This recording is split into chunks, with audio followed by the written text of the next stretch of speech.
History has a funny way of sneaking back into the present. Every time investors think they've outsmarted the past, they manage to reinvent the same mistakes with a fresh coat of confidence. False confidence with ego will drain your portfolio faster than anything else. What is up, people? This is Yo Boy, cashier from the Catching Group. So, let's see how the not believing that history repeats itself has paid off. Negatively, of course. Meet this lad, Jesse Livermore, a man who practically wrote the rulebook on speculation long before algorithms and Reddit threads. He once remarked that the stock market doesn't change because human nature doesn't change. And if you look closely, he's damn right. Every few decades, a shiny new bubble appears, giving high hopes, only to pop those hopes later. There were many bubbles in history. One such bubble was the Nifty 50 bubble of the early 1970s.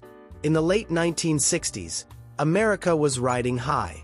2 booming decades after World War II gave people confidence, capital, and a sense that progress had no stop. Optimism was limitless. With that came a new investing philosophy. Get yourselves some perfect stocks and never sell them, basically the diamond hands if you must. These one-decision stocks became known as the Nifty 50. So you had industrial titans like Coca-Cola, McDonald's, and American Express that investors believed were untouchable. This was considered risk-free. But of course, nothing is risk-free.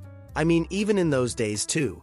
By the early 70s, the Nifty 50 were trading at unbelievably high valuations.